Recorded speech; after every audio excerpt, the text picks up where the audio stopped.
नमस्कार दोस्तों, स्वागत है आप सभी का हमारे YouTube चैनल साहित्य सुधा में।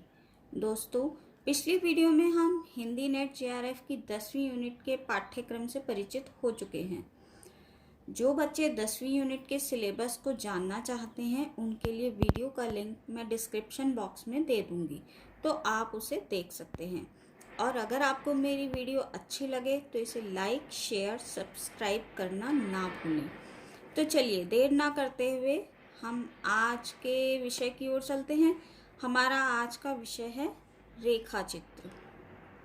हमारे नेट के सिलेबस में 2 रेखा चित्र लगे हुए हैं। पहला है माटी की मूर्तें और दूसरा है ठाकुरी बाबा। आज हम राम वृक्ष बेनीपुरी जी द्वारा रचित माटी की मूर्तें नामक रेखा चित्र को सरल और कम शब्दों में पूरा करेंगे।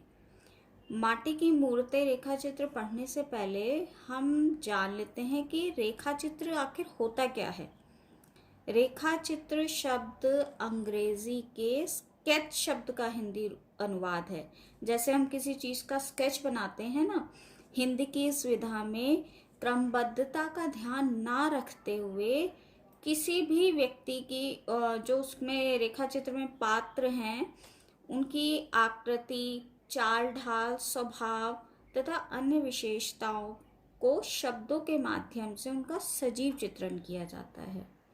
रेखा चित्र गद्य साहित्य का एक आधुनिक विधा है। इसमें लेखक किसी सत्य घटना या व्यक्ति का चित्रात्मक भाषा में वर्णन करता है। देखिए मित्रों, आजकल जो पेपर नेट JRF के एग्जाम में बन रहा है उसमें लेखक के द्वारा अन्य रचनाएं जो लेखक ने लिखी हैं वो ज़रूर पूछी जा रही हैं। तो हम अपने इस रेखा चित्र को पढ़ने से पहले राम वृक्ष बेनीपुरी जी द्वारा रचित जो अन्य विधाएं हैं उनको एक बार देख लेते हैं। उनके नाम हम देख लेते हैं ताकि अगर उनमें से प्रश्न बने तो हम सभी उस प्रश्न को हल कर सकें। बेनीपुरी जी का जो प्रसिद्ध कहानी संग्रह है वह है चिता के फूल। उनका शब्द चित्र संग्रह है लाल तारा, माटी की मूर्तें, गेहूं और गुलाब। ये आपसे मैं एक बात कहना चाहती हूँ कि आप वीडियो को सुनने से पहले अपने पास एक कॉपी और पेन ज़रूर रखें ताकि आप इन्हें नोट कर सकें। इससे आपके खुद के लिखे नोट्स तैयार हो जाएंगे जो आपको बहुत फ़ायदा देंगे। चलिए, उपन्यास जो बेनीपुरी जी ने लिखे हैं वो हैं पतितों के देश में और कैदी की पत्नी। इन्होंने ललित निबंध भी लिखे हैं। इसमें है सतरंगा, इंद्रधनुष। कविता संग्रह है इनका नया आदमी। स्मृति चित्र इन्होंने लिखा है गांधी नामा। इन्होंने बहुत सारे नाटकों की रचना भी की है जिसमें है नई नारी, सीता की माँ, शकुंतला, अम्बपाली, संघमित्रा, अमर ज्योति, तथागत, सिंघल विजय, राम राज्य, नेत्रदान, नया समाज और विजेता, गांव का देवता। अब इनके निबंध देखते हैं हम। हवा पर, वंदे वाणी विनायको, अत्र तत्र, ये बहुत ही प्रसिद्ध हैं इनके निबंध। इन्होंने कुछ आत्मकथात्मक संस्मरण भी लिखे हैं जिसमें कुछ प्रसिद्ध हैं मुझे याद है, जंजीरें और दीवारें, कुछ मैं कुछ वे।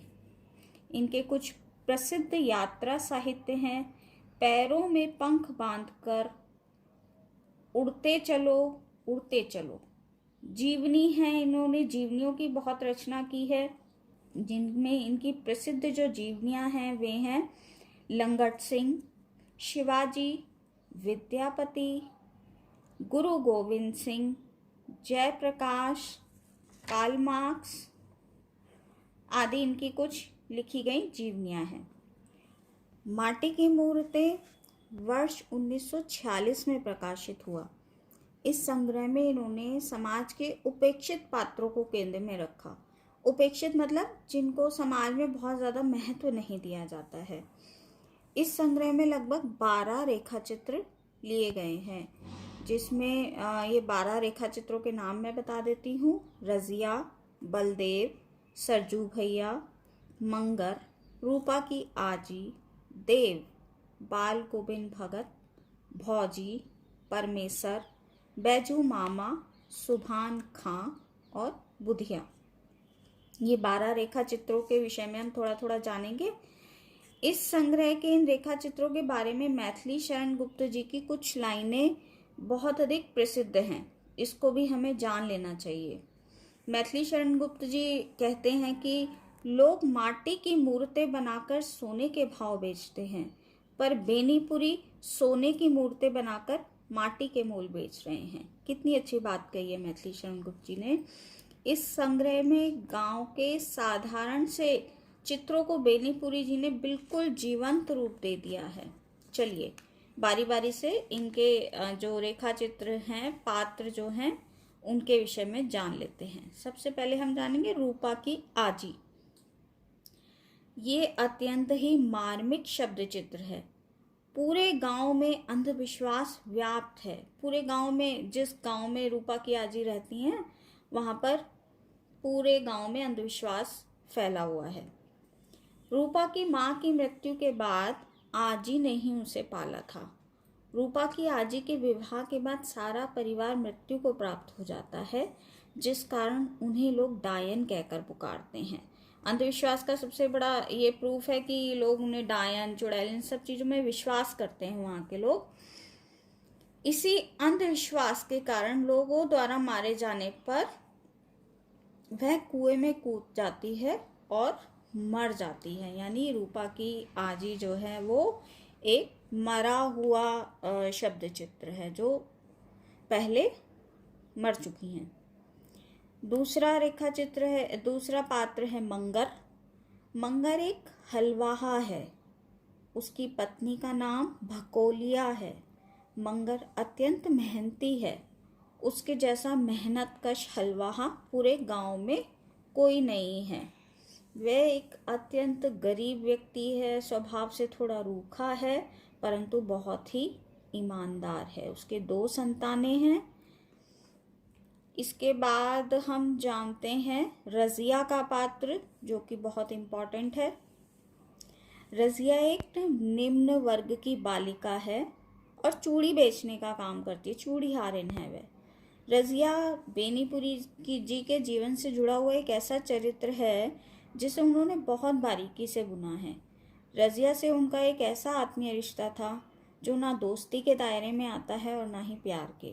यह एक पवित्र और निश्चल रिश्ता था जो उनके साथ उनके बाल्यकाल से अंत तक जुड़ा रहता है। इसके बाद हम जानेंगे बलदेव सिंह जी के बारे में, जो इसका अगला रेखा चित्र है। एक पहलवान युवक बेनीपुरी जी के मामा जी के गांव का एक युवक है, जो कि क्या है, पहलवान है।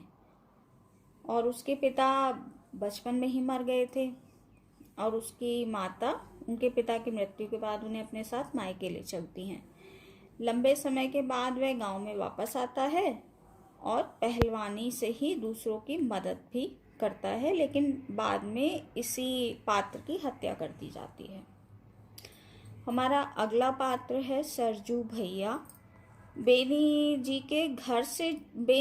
जी के घर से जो सटा हुआ घर है, वह घर सरजू भैया जी का ही है, जो शरीर से एकदम दुबला पतला है। इतना शायद ही गांव में ऐसा कोई व्यक्ति हो जैसा कि वह है।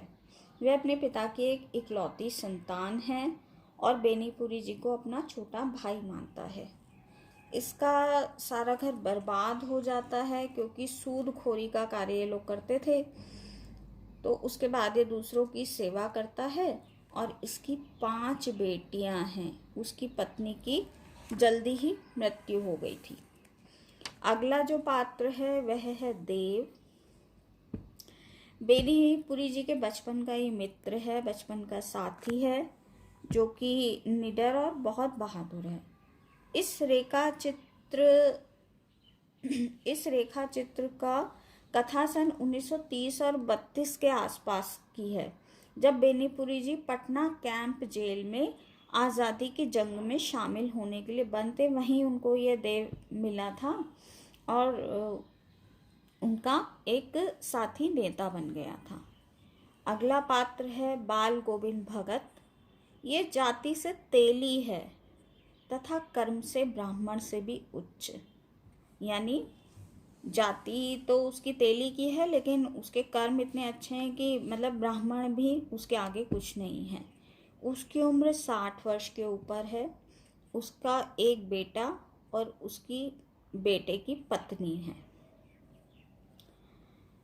इसके भी बेटे की मृत्यु हो जाती है बाल गोविंद भगत के भी, परंतु ये विचलित नहीं होता और मतलब एक साधु जैसा व्यवहार इसका है। भौजी, भौजी यानी बेनीपुरी जी के भाई की पत्नी, उनके भैया की शादी के कटु अनुभव से उनकी भाभी का स्वभाव बेनीपुरी जी ने जो भी दर्शाया है इसमें वो बहुत ज़्यादा अच्छा नहीं था, लेकिन कुछ हंसी ठिठोली के दिन भी उन्होंने अपनी भाभी के साथ बिताए और कुछ कड़वे अनुभव भी। भौजी की मृत्यु के बाद उनके दोनों बच्चों का लालन पालन उनकी बेनीपुरी जी की पत्नी रानी करती हैं। इन्होंने अपनी पत्नी को रानी कहकर बीच बीच में बुलाया है। परमेश्वर इसका अगला पात्र है। इसकी कोई खास जान पहचान तो बेनीपुरी जी से नहीं थी, परंतु ये एक बिगड़ा हुआ पात्र है, लेकिन दिल से बुरा नहीं है, इसे नशे की लत थी। बैजू मामा, बेनीपुरी जी से इनकी मुलाकात जेल में हुई थी। जेल में इनको हर कोई मामा कहकर ही बुलाता था और 30 साल से ये जेल में चोरी की सज़ा काट रहे थे। इन्होंने पहली बार एक बैल चुराया था और उसके बाद ये सिलसिला बन गया। सुभान खां, यह एक राज थे। इनके सफ़ेद दाढ़ी थी और इन्होंने मंदिर और मस्जिद बनवाई थी। राज का मतलब होता है मिस्त्री टाइप जो होते हैं, उनको हम राज मिस्त्री बोलते हैं। बुधिया, गांव की एक जवान सुंदर लड़की जो अब बूढ़ी हो चुकी थी, जिसको बेनीपुरी जी खुद भी नहीं पहचाने थे। इस प्रकार आज हमने ये राम वृक्ष बेनीपुरी जी द्वारा जो रेखा चित्र है, इसके सभी 12 के 12 पात्रों के विषय में थोड़ा थोड़ा जाना। प्रश्न इससे बाहर नहीं आता है। इनकी रचनाओं को हमें ध्यान से देखना है ताकि रचनाओं से अगर प्रश्न बने तो हम उसे हल कर पाएँ। अगर आपको मेरी वीडियो अच्छी लगी तो प्लीज़ इसे लाइक, शेयर और सब्सक्राइब कीजिए। धन्यवाद।